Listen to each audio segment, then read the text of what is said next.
Hello guys, welcome back. Movie के नाम से ही कुछ चीजें आपको समझ आ गई होंगी, और अगर नहीं समझ आई तो पूरा वीडियो देखना, क्योंकि मैं इसमें पूरी मूवी की कहानी डिस्कस करने वाली हूँ। मूवी की शुरुआत होती है अफ्रीका के एक रेगिस्तान से। हम एक रिसर्च टीम को देखते हैं जिसमें क्लाइव, वे और पॉल थे। इन्होंने एक जगह के बारे में कुछ पता लगाया था जहाँ इन्हें लगता था कि कोई खजाना हो सकता है। दरअसल ये एक प्राइवेट कंपनी के लिए काम कर रहे होते हैं और इनका काम ही सहारा डेजर्ट में डायमंड्स ढूंढना होता है। तीनों एक नई जगह पर जाते हैं जहां उन्हें अंडे जैसी शेप वाला एक बड़ा सा पत्थर दिखता है। जब वो उस पत्थर को थोड़ा हिट करते हैं तो वो टूट जाता है और उसके अंदर से एक अजीब सा क्रीचर निकलकर सबको मार देता है। सीन शिफ्ट होता है और हम एक लैब में आते हैं जहां डॉक्टर जैक अपने साइंटिस्ट साथी के साथ होता है। उसका बॉस उससे मिलकर एक नई लोकेशन पर जाने का काम देता है। अगले दिन जैक उसी डेजर्ट पर पहुंचता है जिसे हमने मूवी की शुरुआत में देखा था। टैक्सी वाला जैक को वहां उतार कर चला जाता है। तभी वहां एक कमांडर कोल जैक को रिसीव करने आता है और उसे अपनी कंपनी के बेस पर ले जाता है। बेस पर जैक की मुलाकात मिकी और जॉन से होती है। मिकी जैक का पासपोर्ट चेक करके उसका सामान स्कैन करती है। उसे जैक के पास एक छोटी सी मशीन मिलती है, एक ट्रैकर जो 1000 फीट नीचे तक के पानी का पता लगा सकता था। चेकिंग के दौरान कोल का साथी टाइटस भी वहाँ आ जाता है। जब जैक की एंट्री के लिए मिकी डायरी ढूंढ रही होती है तो जॉन डायरी को कहाँ रखता है आप देख ही सकते हैं। जॉन की बदतमीजी देकर कोल उसे मारकर बेहोश कर देता है और मिकी डायरी लेकर वहाँ से निकल जाती है। थोड़ी देर बाद जैक और मिकी एक ट्रक लेकर उस टीम को ढूंढने निकलते हैं जो शुरुआत में डायमंड सर्च पर गई थी। उनके ट्रक पर बहुत सारा लिक्विड फ्यूल होता है क्योंकि उन्हें 1000 किलोमीटर तक भटकना पड़ सकता था। कोल भी फर्स्ट एड किट और अपनी गन्स ट्रक में लोड करता है। यहाँ हम पहली बार सामंथा और केट से मिलते हैं। ये दोनों ट्रक ड्राइवर्स होते हैं। निकलने से पहले एक बूढ़ा आदमी टाइटस को एक हड्डी का लॉकेट देता है जिस पर एक डरावने खोपड़ी का निशान बना हुआ था। सफर शुरू होता है। काफी देर तक रेगिस्तान में भटकने के बाद उन्हें पहला ट्रक मिलता है। जब सब ट्रक के पास जाते हैं तो थोड़ी दूर उन्हें 2 इंसानों के कंकाल मिलते हैं। एक कंकाल के पास एक चाकू पड़ा होता है जिसे देखकर कोल समझ जाता है कि यह पॉल की बॉडी है। सब कंफ्यूज होते हैं क्योंकि इनकी मौत तो 6 से 7 घंटे पहले हुई लग रही थी। फिर बॉडीज इतनी जल्दी कंकाल कैसे बन गई? मिकी पुलिस बुलाने को कहती है पर कोल का शक तीसरे बंदे पर था क्योंकि वहाँ सिर्फ 2 ही कंकाल थे। मतलब तीसरा बंदा अभी कहीं जिंदा था। तभी टाइटस उन्हें आवाज देकर बुलाता है। उससे कुछ फुटप्रिंट्स मिलते हैं। वो सब उन फुटप्रिंट्स के पीछे चल पड़ते हैं। थोड़ा आगे जाने पर उन्हें पता चलता है कि शुरुआत में 2 फुटप्रिंट्स थे पर अब 4 हो गए हैं। तभी जैक की मशीन बीप करने लगती है। वो सब उस दिशा में जाते हैं और एक जगह पर पहुँचते हैं जहाँ दिखता है कि शायद यहाँ कोई काला जादू वगैरह होता होगा। टाइटस जैक को कुछ भी छूने से मना करता है और टाइटस के पास जैसा लॉकेट था वैसा ही निशान वहाँ की हड्डियों पर भी बना था। अब केट वापस उनके पास ट्रक लेकर आता है। वापस ट्रक पर बैठकर वो बेस की तरफ लौटने का प्लान बनाते हैं और फॉरेंसिक टीम भेजने का सोचते हैं। तभी उन्हें तीसरे बंदे का कंकाल मिल जाता है, यानी वो भी मर चुका था। कोल का शक और गहरा होता जाता है। कोल काफी हाइपर हो रहा होता है क्योंकि उसके साथियों को किसी ने मार दिया था। कोल जिद करता है कि वो किलर को ढूंढने जाएंगे पर सामंथा मना कर देती है क्योंकि रात होने वाली होती है। इसलिए सब वहीं रात गुजारने का फैसला कर लेते हैं। जैक को अपने साथ हुए सारे घटनाक्रम याद आने लगते हैं। कैसे वह न चाहते हुए भी यहाँ तक आ गया। पर इन सब में एक चीज अच्छी हुई कि उसकी मुलाकात मिकी से हो गई। अब वह रेत पर स्केटिंग करता है। फिर मिकी उसकी मशीन लेकर आती है क्योंकि वह बहुत देर से बीप कर रही थी। इसका मतलब क्रीचर उनके आसपास ही था। उधर जैक और मिकी आपस में बॉन्डिंग बना रहे होते हैं। हल्का फुल्का फ्लर्ट भी चल रहा होता है। कुछ देर एक दूसरे को जानने के बाद मिकी ट्रक में सोने चली जाती है। जैक बाहर रेत पर लेटा होता है। तभी उसकी मशीन जोर जोर से बीप करने लगती है। जैक चारों तरफ देखकर चेक करता है पर उसे कुछ दिखाई नहीं देता। अचानक वही क्रीचर उसके सामने आ जाता है। डर के मारे जैक चीखकर ट्रक के पास भागता है और कार्ल को उठाता है। कार्ल बाहर आकर देखने की कोशिश करता है लेकिन उसे कुछ नजर नहीं आता। कार्ल जैक को समझाता है तुम अफ्रीका में हो, यहाँ कोई जानवर देखा होगा। तभी मिकी आकर बताती है कि उनके साथियों के कंकाल गायब हो गए हैं। कार्ल को लगता है कि इसके पीछे जैक का हाथ है पर जैक गुस्से से कहता है तुम्हें भी पता है यहाँ कुछ सुपर नेचुरल हो रहा है। मैं उन हड्डियों का क्या करने वाला हूँ। तभी टाइटस उन्हें एक क्वीन क्रीचर के बारे में बताता है। कहने लगता है कि वह अपनी प्रजाति की पहली और आखिरी है, डायनासोर से भी पुरानी, और वह अपने शिकार की सिर्फ हड्डियाँ छोड़ती है। कार्ल को यह सब बकवास लगा है। कुछ देर बाद जैक की मशीन फिर से बीप करती है। कार्ल बोलता है कि चलो दोनों उसी दिशा को फॉलो करते हैं, लेकिन सामंथा सुबह होने का इंतजार करने को कहती है। सुबह होते ही सब उस क्रीचर के पैरों के निशान फॉलो करते हैं। एक जगह उतरकर वे आसपास खोज करते हैं। जब उन्हें क्रीचर मिलता है तो कार्ल स्नाइपर से उसे शूट करता है। जैसे ही गोली लगती है वह क्रीचर कागज की राख की तरह बिखर जाता है। उन्हें वहाँ कुछ नहीं मिलता, बस अपने साथियों की गायब हड्डियाँ मिलती हैं। कार्ल उन हड्डियों को ट्रक में रख देता है। टाइटस जैक को बताता है कि एक बार उसके साथ भी ऐसा हुआ था। उसने अपने दोस्त की पूरी बॉडी की जगह सिर्फ हड्डियाँ देखी थीं। सब वहाँ से निकलने का प्लान करते हैं, लेकिन जैसे ही ट्रक स्टार्ट होता है शॉर्ट सर्किट की वजह से आग लग जाती है। सामंथा मुश्किल से आग को कंट्रोल करती है। केट कहता है कि ट्रक को रिपेयर करने में महीनों लग जाएंगे। अब उन्होंने रास्ता भी खो दिया था और रेडियो चेक करने पर सिग्नल भी नहीं मिल रहा था, इसलिए सब वहीं रुकने का फैसला करते हैं। उनके पास से एक प्लेन गुजरता है पर उसका ध्यान इन पर नहीं जाता। सामंथा सबको समझाती है, हमारे पास काफी खाना पानी है, बेकार का पैनिक मत क्रिएट करो। काफी दिन गुजर जाते हैं, लगता है जैसे उन्होंने वहाँ अपनी छोटी सी बस्ती बसा ली हो। एक रात डिनर के बाद केट अपने स्लीपिंग बैग में जाकर सो जाता है। तभी टाइटस को महसूस होता है कि कोई पास आ रहा है। हम देखते हैं कि क्रीचर बिल्कुल केट के पास चला गया है। जब टाइटस केट को उठाने जाता है तो देखता है कि उसके एक साइड का पूरा फ्लैश खत्म हो चुका है, सिर्फ कंकाल बचा है। टाइटस सबको बुलाता है। उनके आने से पहले क्रीचर छोटे छोटे काले कणों की तरह बिखर कर हवा में उड़ जाता है। वह टाइटस को भी अपनी गिरफ्त में ले लेता है। कार्ल जल्दी से उस स्लीपिंग बैग पर फायर करता है। जैक और मिकी घायल टाइटस को ट्रक में लेकर जाते हैं। गोली मारने से उनका कुछ भी नहीं हो रहा था, वह क्रीचर उनकी तरफ बढ़ता ही जा रहा था। तभी कार्ल पेट्रोल डालकर लाइटर जलाता है। सामंथा उसे रोकने की कोशिश करती है पर कार्ल का इरादा पक्का होता है। तब जैक बताता है कि क्रीचर पेट्रोल की वजह से पीछे हट रहा है। तब कार्ल शांत हो जाता है। अब सब टाइटस को देखने लगते हैं और जैक जल्दी से उनके आसपास पेट्रोल का एक सुरक्षा घेरा बना देता है। तभी कार्ल देखता है कि क्रीचर उनके डेड पार्टनर के कंकाल में घुसकर एक नया और खौफनाक रूप ले चुका है। उसे देखकर कार्ल उस पर हमला करता है तो वह क्रीचर वहाँ से जाने लगता है। कार्ल और जैक में थोड़ी बहस हो जाती है क्योंकि जैक कार्ल को गोली चलाने से रोक रहा होता है। मिकी बीच में आकर सबको समझाती है कि हमें आपस में नहीं लड़ना चाहिए। सब प्लान बनाते हैं कि कार्ल, मिकी और जैक पैदल बेस की तरफ जाएंगे और मदद लाएंगे। सामंथा टाइटस के साथ ट्रक में रुकती है। सुबह कार्ल, मिकी और जैक तीनों पैदल रेगिस्तान में निकल पड़ते हैं। काफी चलने के बाद उन्हें अपनी तरफ आते हुए एक रेत का तूफान दिखता है। वे तीनों रेत में दबकर बचते हैं। तूफान रुकने के बाद वे वापस अपना सामान देखते हैं। जैक की मशीन टूट चुकी होती है और उनके साथ जो पेट्रोल का बॉक्स था उसका ज्यादातर पेट्रोल रेत में ही गिर चुका होता है। चलते चलते रात हो जाती है और तीनों एक जगह रुकने का फैसला करते हैं और अपने आसपास पेट्रोल डालकर एक सुरक्षा घेरा बना लेते हैं। तीनों हाथ पकड़कर बैठे होते हैं कि तभी वह क्रीचर सामंथा के कंकाल के रूप में वहाँ आ जाता है। उसने अपने चेहरे की जगह सामंथा का चेहरा पहना होता है। पेट्रोल के घेरे की वजह से वह उनके पास नहीं आ पाता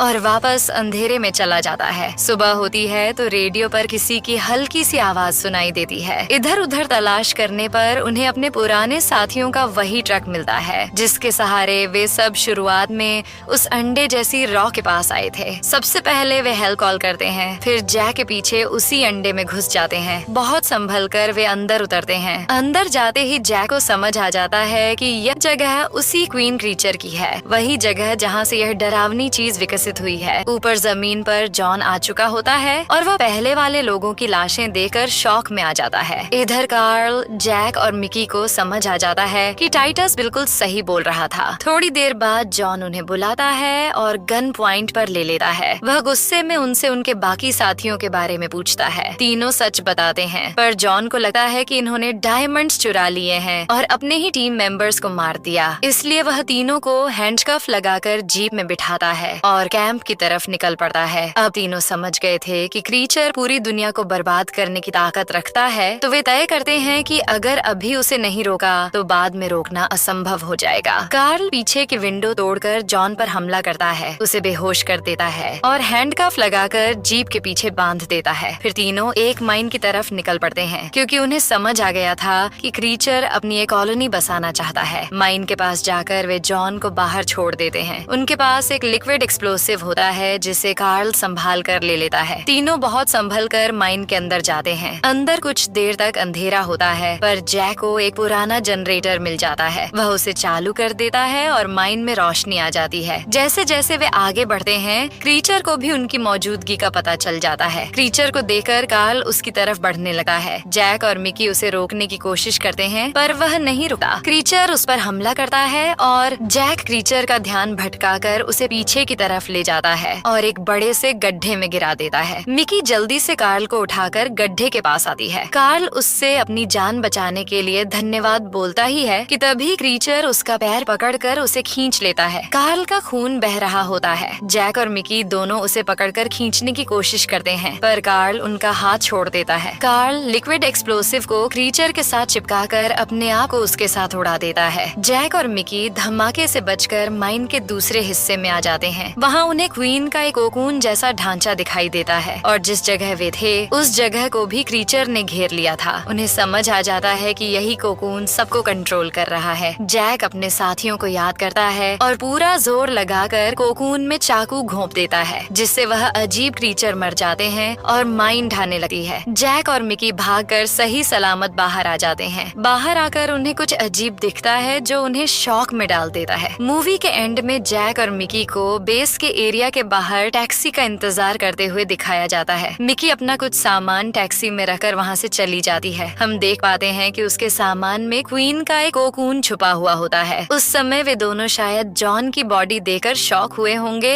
और शायद उन्हें बाद में उस रेगिस्तान में और भी कोकून मिले होंगे और मिकी उनमें से एक को सिटी के लैब में ले जा रही होगी और शायद जैक अभी भी उस क्रीचर के ओरिजिन का राज समझने की कोशिश में वहीं रहता हो। तो गाइज, अगर वीडियो पसंद आया हो तो लाइक और कमेंट करना मत भूलना। हम मिलते हैं नेक्स्ट वीडियो में। तब तक के लिए टेक केयर, बाय बाय।